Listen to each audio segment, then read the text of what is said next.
Thank you.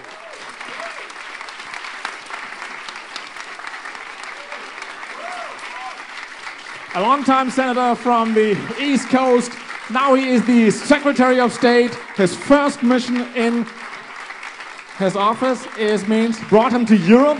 He was stopping over in Great Britain. Now he is in Berlin, his most important stop ever. And he's here to meet real Germans, real young Germans. He wants to learn, he wants to know what's going on. He has some. So please, ladies and gentlemen, thank you very much.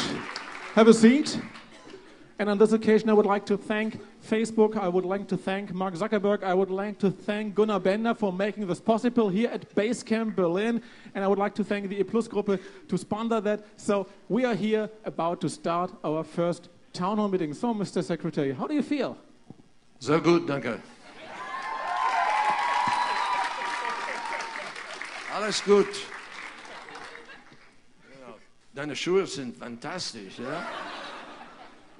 You speak very good German. Nein, ich kann nur ein bisschen Deutsch sprechen. Ja. Aber ich würde sagen, es ist wunderbar, wieder hier in Berlin zu sein. Danke.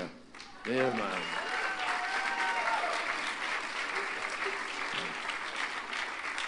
Und jetzt würde ich in Englisch sprechen, weil es ist hier. Anyway, could you hear any of that introduction? I couldn't hear a thing. He was talking away. You want me to do it again? No. Anyway, I was here. Can I say something? Yeah. Well, let me think about it. Yeah, you know, it's Facebook. You know, we are more casual. It's family style. So please have your time. All right. Let me just say to everybody, it's really wonderful to be here. I was. Here as a young man, very young, I was 12 years old, and I used to ride my bicycle all up and down the Kurfürstendamm and around the Grunewald, and I used to sail on the Wannsee. So I got to know this city quite a bit. I lived in Dahlem. Yeah, you live in Dahlem? Ah, fantastic. All right. Well, that was when I was here. It was still not long after World War II, and it was changing. And boy, what an amazing city you have built now. It's an extraordinary city. And unglaubliche. Unglaubliche. It's really amazing. And the transition, I was walking last night. I had a moment to go out for a walk. And walked through the Brandenburg Gate, and then I went out along the trail, and I saw the bricks in the road of the old separation. And I walked through the Holocaust Memorial, and I've seen it before. I've been here before, and I've seen it. But I'd never had the experience of walking in it and going up and down and feeling the sense of disorientation. And it was really remarkable. But I must say to you, I credit your leaders, I credit your country with having had the vision and the courage to put that there to sort of remind people about a past that is the past and about the possibilities of the future. And when I think of President Reagan out here talking about the wall, and President Kennedy, who famously said, from my state, ich bin ein Berliner, I think of the history, and you all are changing that now. That's why I came here today to talk to you. Because my job is not just to talk to leaders of the world, but it's to talk to you who are the future. And to talk to you about this journey we are all on together. And what you're doing now in Germany is so remarkable in terms of leading Europe and expressing a vision about where we can go together. Europe is strong and stronger together, and you're when you put Europe together, you're the largest economy in the world. And when you put Europe and the United States together, we have huge opportunity to create jobs, to build a stronger economy, and to build a future for each other. And in this day and age, every single problem is interconnected. You know, there's no over there and everything. We're all connected. and witness, you know, the computers that are here and Facebook, and, you know, you can tweet and you can do any kind of communication. There's, you know, young people across the world today, I think of themselves not just as citizens of the country they belong to, so you're not just German, but you think of yourselves as global citizens. And we need to think about how we're going to pull each other together to solve really big, serious challenges. Global climate change. I've been working on global climate change every year that I've been in the United States Senate, and I was there almost 30 years. I was in Rio 20 years ago when we created a framework convention, and we thought things would move forward. And I went to almost every meeting in between. You know, Buenos Aires and Copenhagen and Kyoto, and you list them, and we're still struggling. We haven't got it right yet. Now, this is a challenge of the planet because we need to reduce the levels of emissions. If you believe in science, and you know, I believe in science and I believe in the facts, and the facts tell us we need to be moving and responding. And you know that in Germany because you've been on the cutting edge of that. We also need to admit across the globe that the opportunities that people in other parts of the world want to touch as much as we do are not going to be decided by military. They're going to be decided by creating new opportunities for people everywhere. And so we're all connected to this.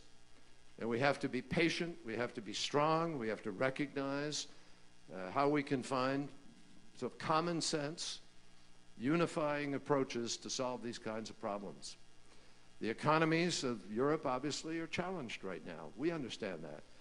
And your challenge is our challenge too, because if you don't do well, our economy feels it. You're our biggest trading partner. And there are lots of investments from Europe in the United States and vice versa. And we buy from you and vice versa. So the bottom line is, folks, we're in this together. And I learned that a long time ago when I was here. I saw the divisions. When I was in Berlin, there was an American sector, a British sector, a French sector, and a Russian sector. And one day, I was very adventuresome because I had a diplomatic passport. So I rode my bike through the checkpoint and I went into the East Sector. And I rode around. And I was 12 years old.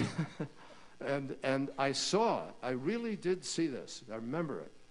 As a 12-year-old, I saw the difference between the East and the West. I saw people were in darker clothing, and there were fewer people in the street. There were fewer cars. There was a sense of, you know, I didn't feel the movement and the energy that existed elsewhere.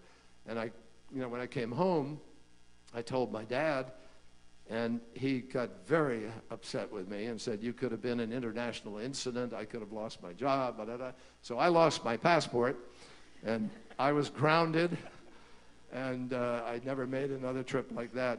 But I've never forgotten it. And now it's vanished. Vanished. Now, so many other countries have followed with this spirit of giving life to people's individual hopes and aspirations. And you look at, you know, I think about Lech Walesa climbing over a fence and jumping into a demonstration. And from that, one individual act becoming the leader of the liberation of a country and the president of his country. And Václav Havel going to prison and you know, putting his life on the line. Aung San Suu Kyi. I visited Aung San Suu Kyi in her house in Myanmar, Burma, 15 years ago, 20 years ago. And she stayed at it and stayed at it and stayed at it. And finally emerged to the respect and acclaim of people all around the world. Nelson Mandela. I stood in the cell on Robben Island where Nelson Mandela spent 27 years. 27 years.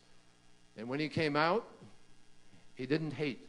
He turned that energy into changing his country and standing up for freedom and for the future. So today, let's talk about that. I want to hear from you. I don't want to just speak at you, and I hope we didn't pick a coffee house today, because it means that's the only way you guys can stay awake. I want to have a good conversation with you. I love that. The best thing we can do is talk with each other, share with me what you're thinking. I'll answer your questions, and let's have a conversation about how Europe, the United States, together can continue to work. And I just say one thing. The partnership that we have with Germany is extraordinary. And we're very, very grateful for the leadership and the cooperation on very tough issues that don't sit easily with everybody, like Afghanistan and other challenges that we face. But we're working together. That's the best way to get things done. And I look forward this morning to having a conversation with you about all those things. So let's go. Let's go. Who's first? Anyway. Secretary of State John Kerry, thank you very much. So, ladies and gentlemen, boys and girls, we would like to have your questions. We have 3 microphone runners here. So anybody who wants to ask a question, please just give us a sign. Tell us briefly who you are, how old you are, where you're from, and your question, please. Gentlemen, you're the first. Thank you. Yeah. Well, thank you, first of all, to come here and give us the chance to answer questions. And second of all, I like your tie. You can get it on the internet. Great, cool. So it's a place. It's inspired by my state, Massachusetts. Okay. Cool. But the company is actually in Connecticut, next door to me. Okay. And I'll tell everybody it's called vineyardvines.com. Go. All right. Thank Okay, you. you got your commercial break. Commercial break. And I don't have any stock in the company, so you know, whatever. Well, Good question. Well, my name is Linus. I'm 19 years old, and I'm going to a Catholic school here in Berlin. And I spent a year in America, in New York, Buffalo. Great. And my question is, what are your policies toward the conflict in the Middle East, like Israel and Palestine, since Palestine is now a observer state in the in the UN? Are you, like, what are you going to do about this? Are you, like, acting with our them? Policy, or? yeah, no, thank you. Yeah. It's our policy is very, very clear. President Obama is committed to 2 states. A state for the Palestinians, a homeland for the Palestinian people, a homeland for the Jewish people. That's our policy. And I am already having meetings and beginning to talk to people. President Obama is going to Israel somewhere in the next month and or so. And, you know, we're not going to go to sort of plunk a plan down and tell everybody what they have to do. I want to consult, and the president wants to listen. But we are deeply committed to trying to achieve peace in the Middle East, and they have to be as committed. All the parties need to be committed to that process. But I can promise you that the president is very much on his mind. He hopes to have really good consultations when he goes over there. It's his first trip as president. And I look forward to going with him and having those meetings, and then we'll sort of see how we can proceed. But rest assured, we do understand how critical it is. And I might just say about what's happening there now, we really hope everybody will step back a little and try to find a way to proceed very calmly and very thoughtfully in these next days. Leave the opportunities for peaceful resolution open, and that's important. Okay, nehmen wir den nächsten nach vorne. Gentleman over there. Please introduce yourself. Bring this gentleman. Yep.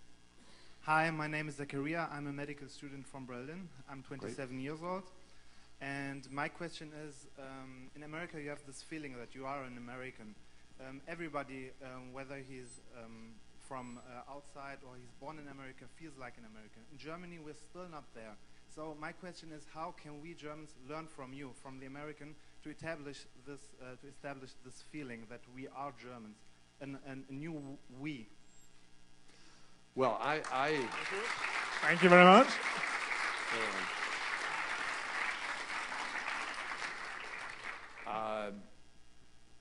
I'm surprised to hear you say that, to be honest with you, because you have so much to be proud of and so much to unite around. Germany's accomplishments and contributions to the global community in the last years are extraordinary.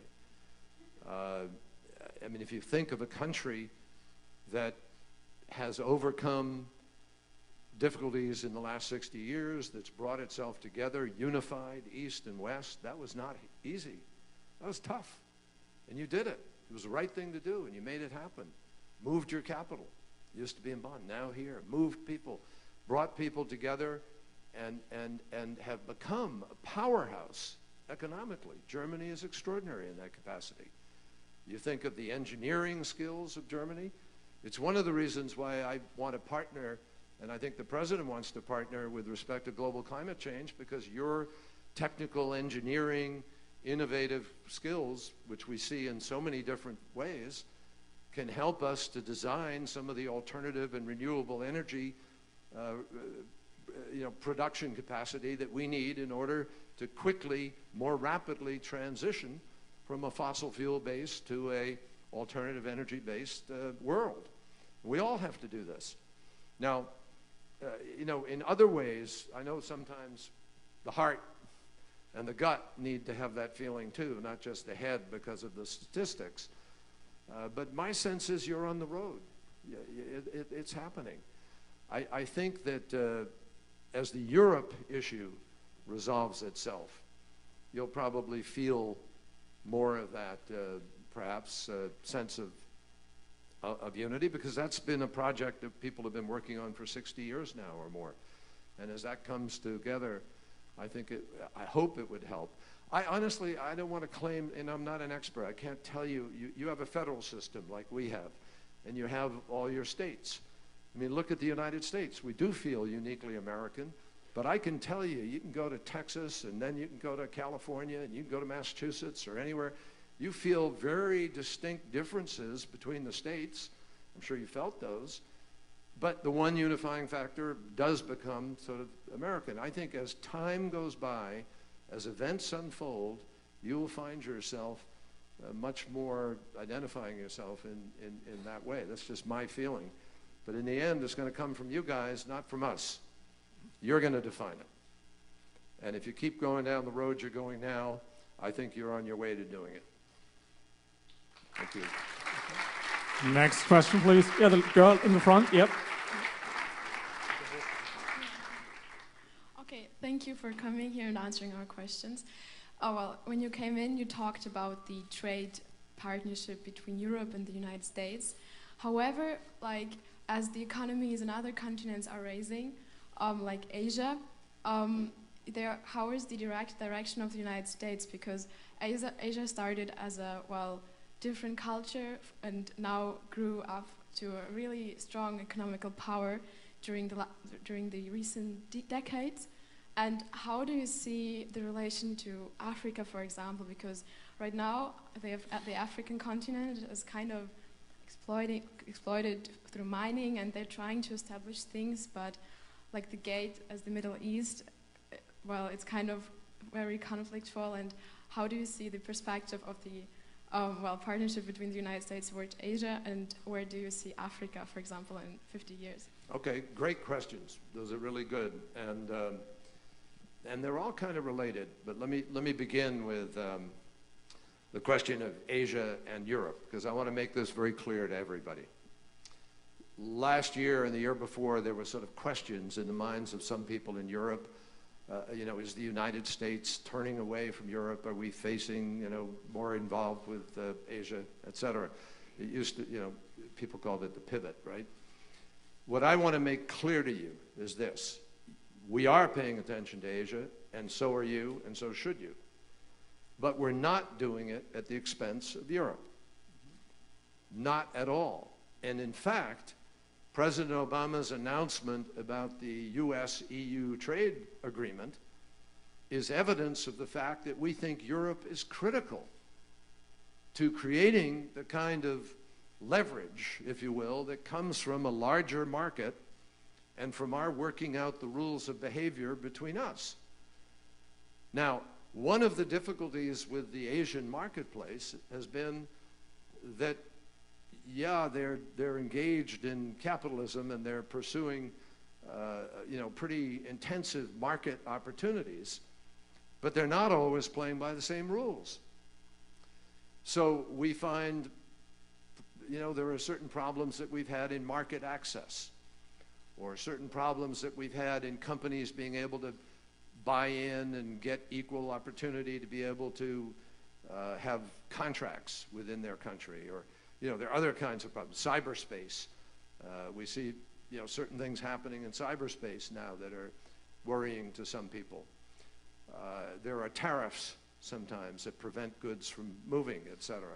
So what we need to do is keep working at getting a more level playing field where we are playing by the same rules.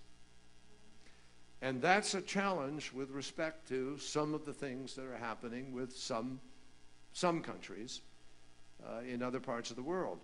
One of the reasons that the EU Transatlantic Trade and Investment Partnership, TTIP as people call it, is so important is that it will help us raise the standards of behavior of every other country, because we will be a stronger economic stronger marketplace, and that will have an impact on other people wanting to be able to access that marketplace, deal with those countries and those companies, and they're going to have to raise their rules and raise their standards. Now, for us, that means working out tough issues like regulations. There are differences of regulations on certain kinds of things. There are differences on agriculture policies, etc. We have to work through those. I'm confident we can. We have before. We work through them. We work together. But the reason this is important is that we want more of a relationship with countries than just the economics. And in China and in Africa, what you do see, and in some other parts of the world, is a purely economic, no concern about the social fabric, no concern about the health system, no concern about the environment, no concern about some of the things that we all share concerns about. And we want to raise the awareness and the appropriate application of standards to those kinds of things. Now, in Africa today, I think you have 9 or 10 of the fastest growing economies in the world, fastest growing countries. A lot of people don't know that. Africa is starting to boom. It's starting to happen. And what we want to make sure of is that it's not exploitative, but it's a mutually beneficial and quality of life raising process. And I think if we work together on our piece of our economic relationship, that will flow over into the opportunities within Africa and other countries in the world. That's why it's so important for our relationship to continue to grow and to work very, very closely together.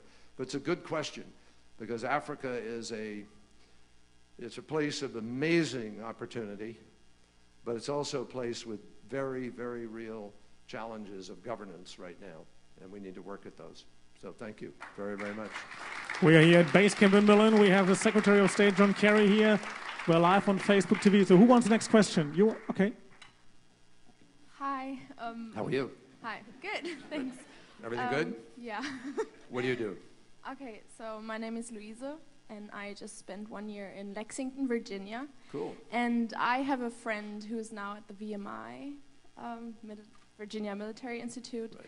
and he just wrote me that he might go to Mali, and if they don't settle down, and I'm a little bit concerned about that, and I don't know, like, what is going on there, and what are your plans, and... In Mali? Yeah. Well, that's a very good question. Mali, as you know, recently had a attempted coup. The military, the younger military officers revolted against the current government. And then that spun off. They went up into the northern area because they got driven out. and joined up with some very tough people, terrorist groups that are up in that part of the country. It's very, very large, very, very spread out, very desolate. Mountains and other things up there where they've been hiding out and plotting, frankly. And they are involved in trying to undo the government. And so eventually they started to move south again in order to try to take over the capital. And the French intervened because it was so risky in terms of security concerns for the region and security concerns for France and Europe. One of the lessons we learned in Afghanistan is you cannot leave jihadist group to just make its plots and then go attack people as they did us, totally out of the blue, destroying the World Trade Center and killing over 3,000 people, the most significant loss of life that we've had since Pearl Harbor, 1941. These threats are real, and they're happening every day, unfortunately, in parts of the world. You saw what Hezbollah did in Bulgaria and the Burgas attack against a bus, killing 5 people. We see what's happened in train stations and in airports and in various places in the world. Now, I wish it was otherwise. I know you do. We all do. We want a world that's different.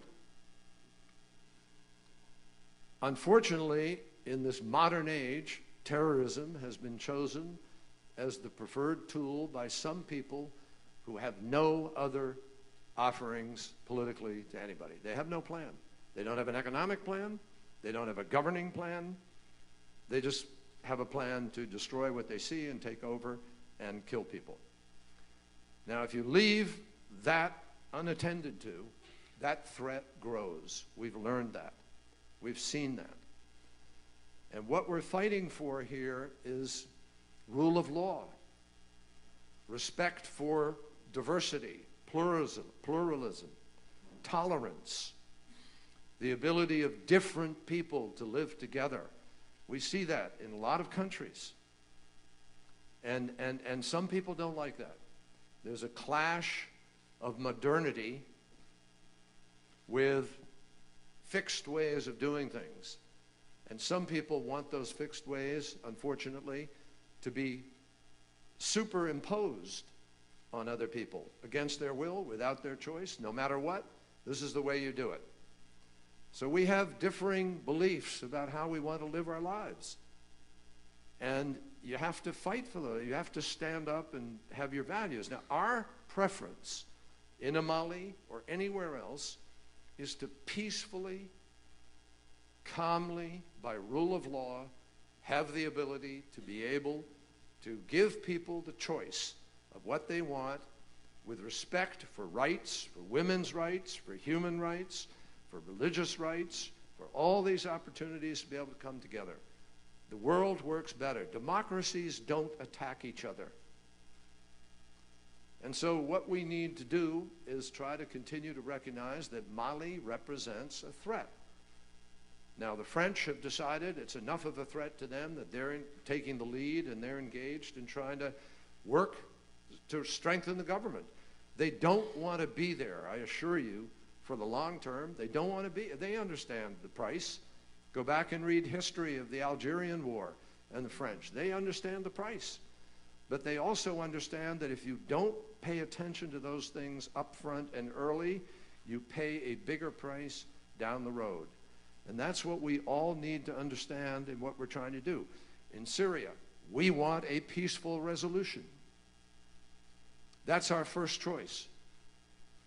But if the president of the country decides he isn't going to come and negotiate, and he's willing to just kill his people, then you need to at least provide some kind of support for those people who are fighting for their rights and for freedom and for some independence. So these are struggles, and they're not easy. And your generation is really going to have to think hard about this. I'll tell you why. Because in parts of the world, you have 60% of the population under the age of 30.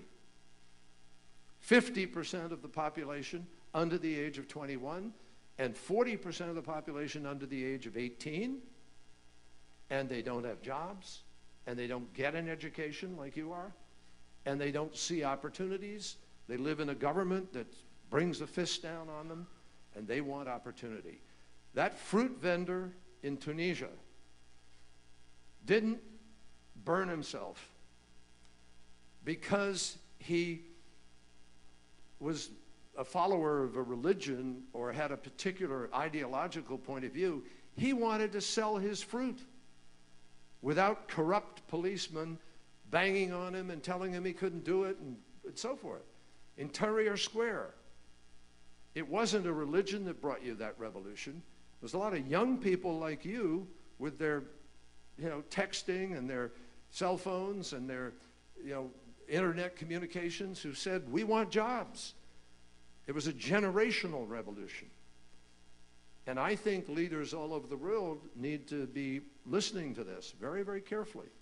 So you ask a good question, why Mali? Because Mali is part of that whole connection of possibilities for the future versus people who have one point of view and they're willing to impose it on people violently.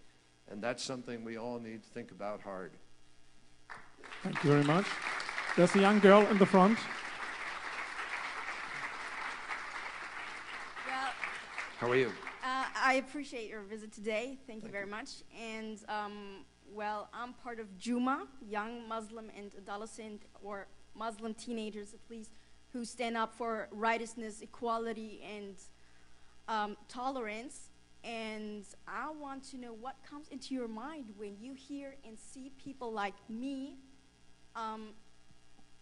young Muslim adolescents in Germany. What comes into your mind? And do you see a difference about Muslim teenagers in Germany and Muslim teenagers in America? No, thank you.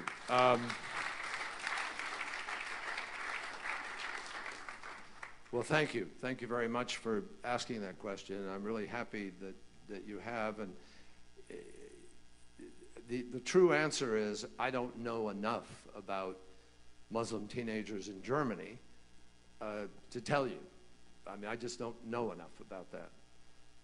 But if they're like you, here, asking a question, standing up in public, and inquiring about, the possibilities and working as a member of Juma and being part of this effort to try to reach out and, talk about a different kind of future. If they're like that, and I think they are, then you have a lot in common. Because in America, we have total, occasionally you have, I can't tell you that 100%. Sometimes you have somebody who's a little, not as tolerant as somebody else, and that happens anywhere. But as a country, as a society, we live and breathe the idea of religious freedom and religious tolerance, whatever the religion, and political freedom and political tolerance, whatever the point of view.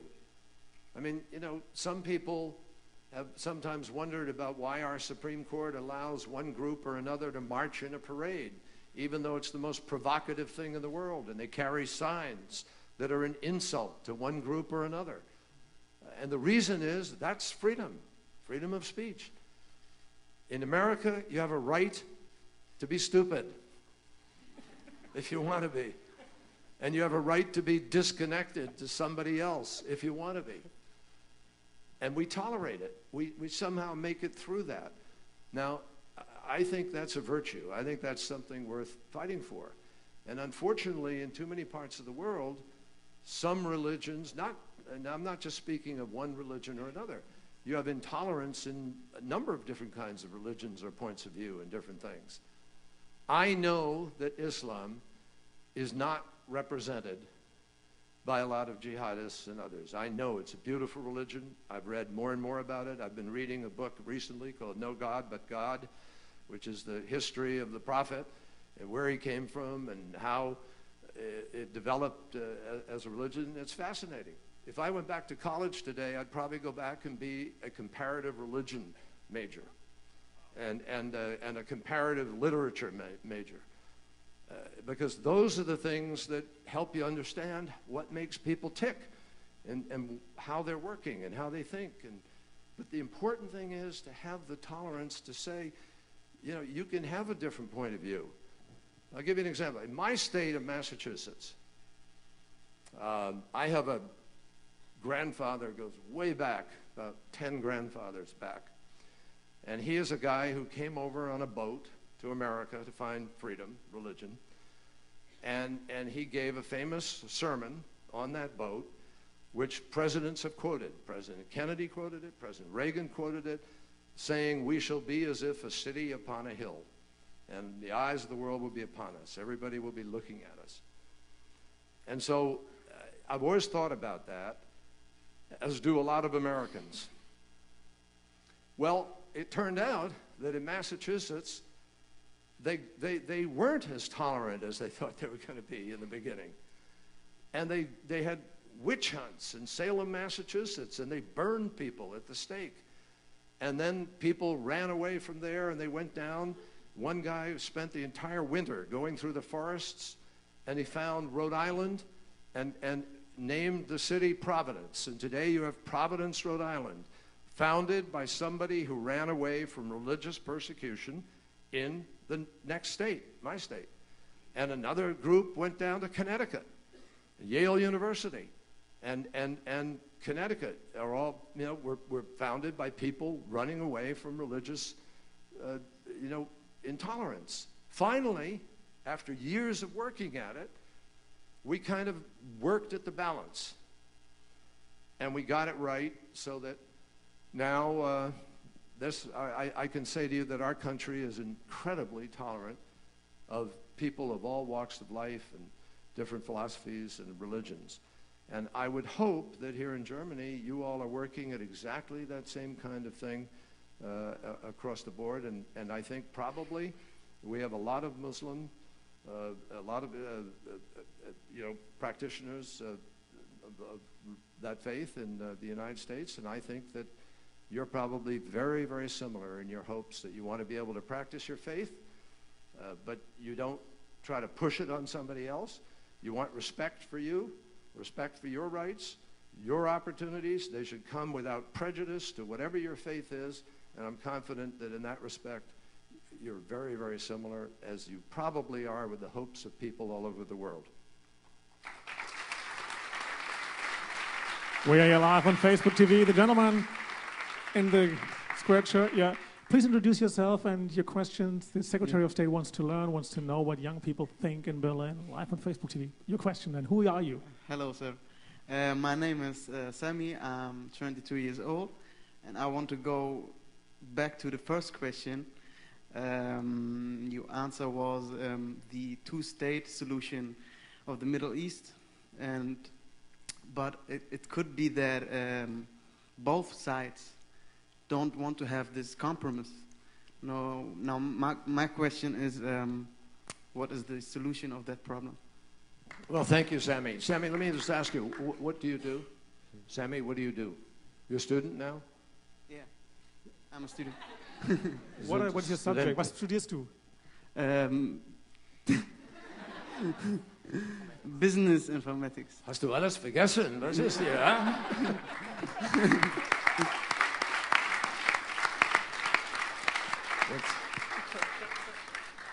So what are you studying? Business Business. Okay, business. Okay. Can I ask you what you're studying here? I'm still not studying, but hopefully I'm studying pharmacy in April. Fantastic. Okay. Well, you're right. There are divisions within Palestinians and divisions in Israel. But the majority, I've seen polling data recently which says the majority of the people in Israel, the majority of the Palestinians, believe in a two-state solution. And the leadership of both have stated that they are committed to the two-state solution. We are committed to it. Europe is committed to the two-state solution, and that's what we need to work at. Okay? Thank you. Hello.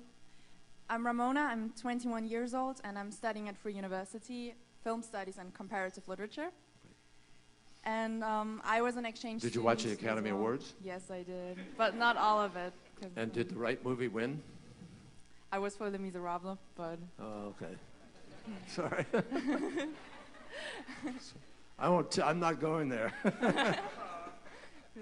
Anyway. Well, anyways, I was an exchange student as well. I went with a Congress Youth Bundestag program, and I went to Rhode Island, and I stayed with a family. And my question would be, why do you think less Americans come to Europe to make the exchange experience than Europeans do when they go to America? Yeah. You know, that's a really good question. I'm not sure that I have the answer to that. I need to find out. Honestly, I need to find out. I learned that yesterday. I was talking to our ambassador, and we were talking about exchange students and the numbers who come from one direction or another. I understand that more European students, however, are now choosing to go to other places in Europe and not necessarily come to the United States either. So I think we both need to think about this a little bit, because I think it's vital. I believe in our need in America to have every student learn language. We need to do better at that. We need to travel more. We need to be reaching out more. And I hope we can encourage that. But I don't know. Honestly, I don't know the answer to that. I got to find out. I got to think about it. I'm sorry I just don't have. Do you have an answer? Do you know why do you think? Why do you think? You were there. Assumption. No, I thought because they have to save so much money for college education that perhaps it's just not doable. You know, you may have really hit the nail on the head. It's because that's what they tell me. Like, expensive. oh, I would love to go, but I can't afford it. I can't afford it because they have to think about paying off a college loan. You know, that's why we have a very significant, President Obama has committed even more to exchange programs. And he has a very significant initiative with Latin America now. We're trying to bring more students both directions. We have the Fulbright program, as you know. We have a certain number of scholarships. It's my hope we can create some more scholarships in the next days, and we're working at some ideas about how to do that. But that's a very, very good point. And the State Department is responsible for our exchange programs. We have a whole division that work on it. And I'm going to go back, and you've now given me yet another thing to work on. Thanks. The gentleman in the back, please introduce yourself. You're live on Facebook TV now. Come on. Yeah. Hello, Mr. Kerry. My name is Tim. I'm 25 years old. I'm a business college graduate and Fulbright alumni. So I would like to ask you, Mr. Kerry, what do you consider your toughest upcoming political challenge here in Europe and in Germany in particular? Well, in Europe, I think the challenge, obviously, is working with you together for both of us to get our economies moving. And I think it comes down to the possibilities of the European-U.S. trade agreement. I think that's really important for us both. We need to work on that and make that happen. We both need to create jobs. We both need to open up more economic opportunity. We have to deal. You've been dealing with your deficit and your budget issues, and your chancellor has have to make some very hard decisions, and she has, and she's been a good partner with us in this effort. But we in the United States need to get our budget resolved. We're having a big fight, as you know, right now about that. I think we'll get there. I think you can count on the fact that we will get our budget straightened out over the next period of time. Can't tell you exactly how, but we're going to do it. And the result will be helping both of our relationships as we do that. But that's the biggest challenge that we face between Germany and the other things are cooperating, continuing to cooperate on external issues. And there we thank Germany. We thank you for your help and support with respect to Afghanistan. We thank you for your help and support with respect to Iran. We have other initiatives with counterterrorism and other things that we work on, and we need to continue to do that. Thank you. Thank you. The next, huh? You in the back. I want to make sure we get some of the folks in the back where they hide back here. Okay, good. Okay. Hey, my name is Oleg. I'm 22 years old, and I spent a year in St. Louis, Missouri. And today I'm studying... Can I stop you for a minute? How many of you have spent time in the United States studying? Wow. That's incredible. How many want to? Still, the same ones. Go back. That's pretty good. That's impressive. Sorry, Gert. Fine. Today I'm studying disaster management here in Berlin. And Disaster management? yeah, disaster management. So managing natural catastrophes and disasters like Hurricane Sandy or Haiti or floods in Pakistan or wherever. And since you've served the army, what exactly made you an opponent of the Vietnam War and maybe of war in general? That would interest me. Well, that's an interesting question. First of all, I was in the Navy.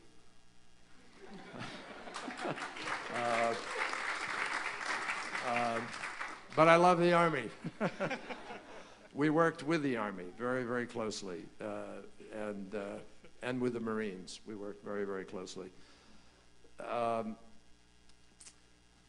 I went to Vietnam because I thought I should serve my country, and because initially I sensed that it had strategic implications for our country. And that's what our leaders were telling us.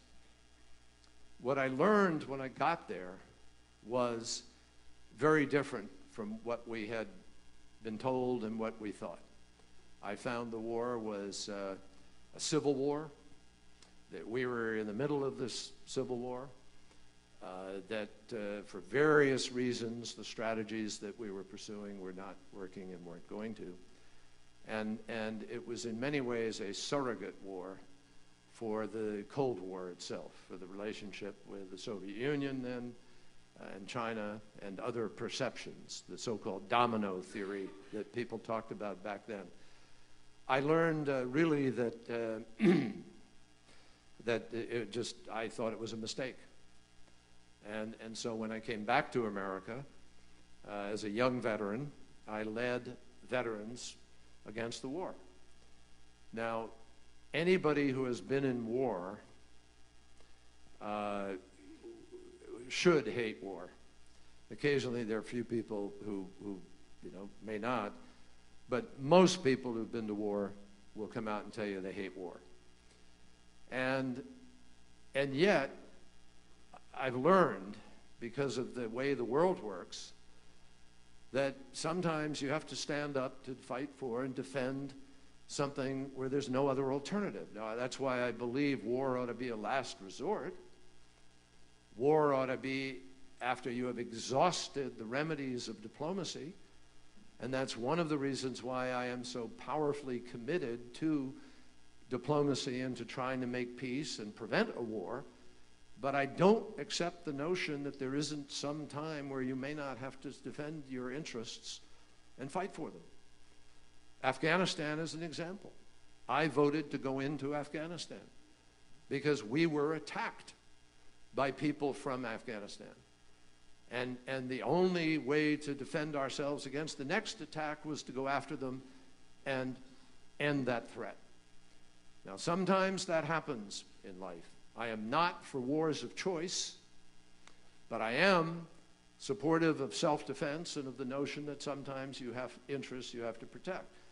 I supported President Clinton when he decided to go and send troops into the Balkans because of what was happening there, the killing that was taking place there. And I thought it was important to prevent disaster in Benghazi. So I think there are times where you need to put your values and your interests together and defend them. And that's why we have NATO. That's why we work together on cooperative defense efforts. But it's not because, anybody who has been in war knows war is the failure of diplomacy. War is the failure of other solutions to be able to avoid that possibility. And those are the circumstances under which any nation has to safeguard its rights to defend itself. Ladies and gentlemen, we have time for 2 more questions. The Secretary of State has a tight schedule. I would like to give a chance to the gentleman in the back here. What's your question? Who are you? Yes, sir. Is it on? Yeah, it is. Oh. Who are you? Where do you come from? What are you doing here? Why'd you come? What's the... I'm supposed to ask you the question, I think. No, I want to have more fun and ask more questions. I want to find out what you guys do. Everybody's just asking. I want to tell me a little bit about something. What do I need to know about Germany? What do you know about Germany? What do I need to know? What would you want me to know about Germany coming here today? What would you want me to leave here thinking about Germany? Damn, and I prepared such a good question. I'll let you get it. I'll let you get your question. Anybody who wants to tell me, what do I need to know about Germany? Well, first of all, I wanted to say I'm an American living in Germany, so no worries that I actually participated in the same program, the Congress Bundestag program. Okay. So my name is Allison. I'm 26 years old. I'm an engineer here, and I'm doing research. And I've been in Berlin for 4 years now. So I can say, and I can thank the state government and the state basically for what they've been doing. So no worries. So what is it that you think as an American? Now, it's not fair that an American is telling me what I ought to know about Germany. But I at least wanted to reassure you as well that no worries that the exchange is going both ways. Okay, that there good. is exchange. Thank you. That's important. All right. Who wants to tell me something I should know? Seriously, tell me something that I need to know. Yeah, sir. Well, maybe if you have the chance to walk around Berlin a little bit, you might see some so-called tripping stones in the ground, which are golden stones with the name of people who were killed by the Nazis, and that's a way for us to remind ourselves of that just by walking around the city. And I think that's just a very good way of remembering and not forgetting, and I think maybe we will have the chance to see that. Wow. Some more ideas the Secretary of State should know about Germany. No, I didn't know that, and that's very powerful. Very, very powerful. Thank you for telling me that. Yes. So I'm half Russian, so I know both nationalities, German and Russian. And about Germany, I can say that all the stereotypes that they're precise and punctuality and very responsible is true, mostly. So that's a good thing. And also about Germany in general, about the country, Germans always look up to Americans because Americans are very, always proud of their country. And, because of our history, we kind of fear to show our proudness of Germany, but recently, especially during the football and soccer in America, wow, yeah. that changes slowly. So, yeah. You mean about football? Everybody gets excited. Yes, and their first, in 2006 when the World Championships took part in Germany, it was the first time that Germans showed their flag and were proud. I love it. That That's Germany. great. So they're going. So they see America as a big brother, not big brother in a good way. But a good friend, a friend you look up to. Yeah, I understand. Definitely. Well, that's important to know. Thank you. And I'm a big World Cup fan. I'm a soccer fan. Germany is a powerhouse. Be careful. Yes, we are. All right. Who else? Something I really should know. Yes, way back here. I'm sorry, Jojo. So, my name is Fabian. I'm 20 years old and studying political science here in Berlin. I've been to the US too, and one thing, what I noticed about Germany, comparing, people I met during the exchange and people I'm meeting now, and in the political science field, is that yes, there's a growing admiration too of the United States here from Germany, but there's also growing critical sense, and I don't envy you in your position at all. It's very tough to have to handle with all these countries, especially, having to hear all the critique that you hear. Mostly from foreign countries, that we are missing a lot of cooperation. I was very glad when I heard that you're emphasizing on the state of right, on working more towards human rights.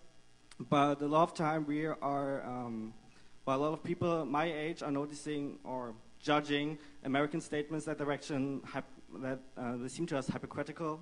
And when we see results of United Nations negotiations, for example, for the arms trade treaty that have been slowed down by countries like the United States. And yet there are statements, and yet you are very committed to human rights, but we always see that when we try to push something forward, there are not only countries in the East, but also countries in the West, like the United States, that push it backward again. Well, so that's very sad for us. Let me take that under advisement. I didn't want to deprive this guy of his question, too. I said I'd come back to him, so he worked hard on it, and I want to make sure he gets it. Yeah. So kind of you, thank you. I was just wondering, so after your inauguration, you tried to call the Russian ambassador, the Russian foreign minister, and you're going to have a meeting with him later. And there's been much tension going on with all the legislation, the Magnitsky Act, the Dima Yaroslav Act, as well as the anti-homosexuality legislation in Russia, which clearly violates human rights. I was just wondering, what are you going to tell him on that, or are you going to do something about it? Since the German government is kind of, well, not very intrigued with critique. Let me just say this to you. It would be a horrible diplomatic faux pas by me if I told you what I'm going to tell Lavrov before I see him. So I'm tease a bit. I know him. I have a good relationship with him. Russia is very important to dealing with many of the problems that we face. I am confident we can find common ground, even as we disagree on certain points, and I look forward to having a good conversation with him. Thank you. Thank you very much. Over here. Do I have I'm told, how much time do we have? We are, your schedule is I have very to stop. tight. Okay. Merkel is waiting, Guido Westerwelle is waiting, Lavrov is waiting. You have a tight schedule. I'll come back. Kann ich wieder noch einmal kommen? Also, kann noch mal kommen? Ladies and gentlemen, I feel out of my back. Good. Vielen Dank. Thank you very much. Thank you. John Kerry, thank you very much for being here. It was a pleasure having you here. We would love to welcome you back. Thank you very much. Thank you. Ladies and gentlemen, that was Facebook TV live here from the Berlin base camp here. And we did a town hall meeting on Facebook TV. John Kerry, the Secretary of State, was answering questions. Thank you very much. We love you to be back here.